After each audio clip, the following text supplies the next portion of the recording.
Hey, this is Mark, and you're welcome to AUTOSAYS. In the world of cars, there's one truth people rarely talk about. The biggest scandals never really disappear, they just get buried under new paint, new tech, and new promises. And today, we're digging up the secrets from the 1980s that still shape the cars you and I drive every single day. So before we open this time capsule of chaos, make sure you like and subscribe. Because trust me, once you hear what happened, you'll never look at your car the same way again. Back in the 1980s, the auto industry was a wild place, filled with bold dreams, high-speed competition, and some very questionable decisions. And behind all those glossy ads and cool retro designs we love today were scandals that shook not just car companies, but banks, regulators, and millions of drivers who had no idea how close the industry came to falling apart.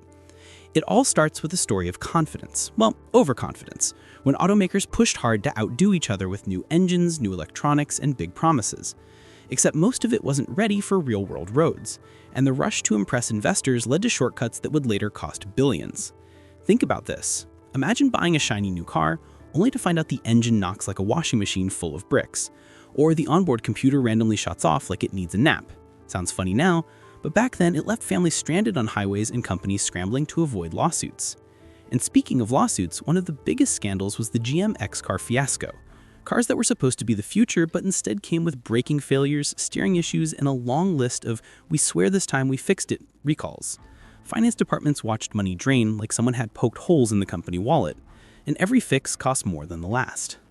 And then there was Hyundai, entering the US market with cheap cars that everyone loved until they didn't, because quality problems hit hard and fast. But here's the twist: those failures helped Hyundai become the reliability giant it is today, proving that sometimes a scandal is just a painful growth spurt in disguise. Meanwhile, across the ocean, European automakers weren't innocent either. Audi faced sudden acceleration allegations in the 80s, a scandal driven by fear, media chaos, and a very real drop in sales. Even though the cause was later linked to driver error, the damage was huge, and the lesson was bigger. Once people lose trust, you can't rebuild it with a simple press release. Companies had to rethink safety, rethink design, rethink how they spoke to customers. And this fear still shapes how cars are marketed today. And if you think that's dramatic, wait until you hear how regulators reacted. The scandals pushed the US government to tighten safety standards, emissions rules, and reporting requirements. Suddenly, automakers couldn't hide problems behind confusing paperwork or slow internal memos. They had to face the public, fast. This shift is the reason your car today has airbags, stability control, crash-tested structures, and computers that track almost every movement under the hood. All of it can be traced back to years when scandals forced companies to change or die. But here's where the story gets even more interesting: money. The 1980s were a financial battlefield for automakers. High interest rates, the oil crisis aftermath, and global competition pushed companies to the edge. Some brands almost disappeared, while others survived only through massive government loans or emergency restructuring. Chrysler basically stood on the cliff edge, staring down bankruptcy before its famous bailout. Imagine that for a second.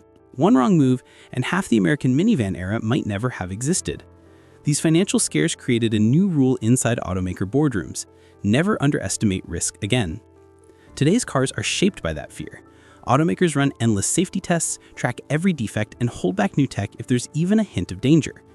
And while they still make mistakes, the rapid recalls, constant software updates, and huge warranty programs are all modern echoes of 1980s failures.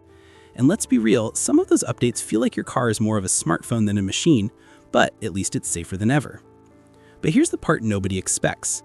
Some scandals actually sparked innovation. Emissions cheating in the 80s led directly to better catalytic converters. Electrical issues pushed companies to build stronger, more reliable wiring systems. Public anger over safety forced brands to take crash protection seriously, eventually giving us the ultra-strong frames and advanced sensors inside the cars we rely on today. Even the fear of losing customers pushed automakers to offer longer warranties, better financing deals, and transparent service plans. It's wild to think that the stressful mistakes of that decade helped create the stability we enjoy in the modern market.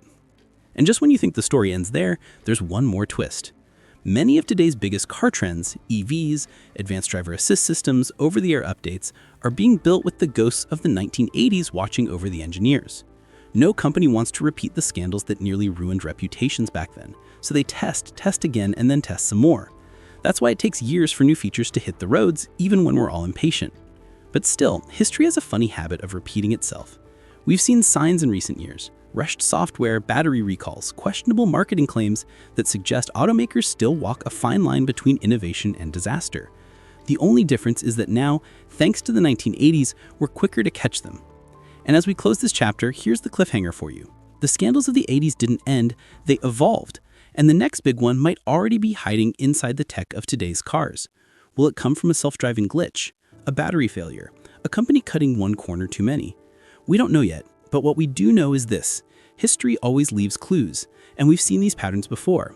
So buckle up, stay curious, and keep your eyes open because the next turning point in the auto industry might arrive faster than you think.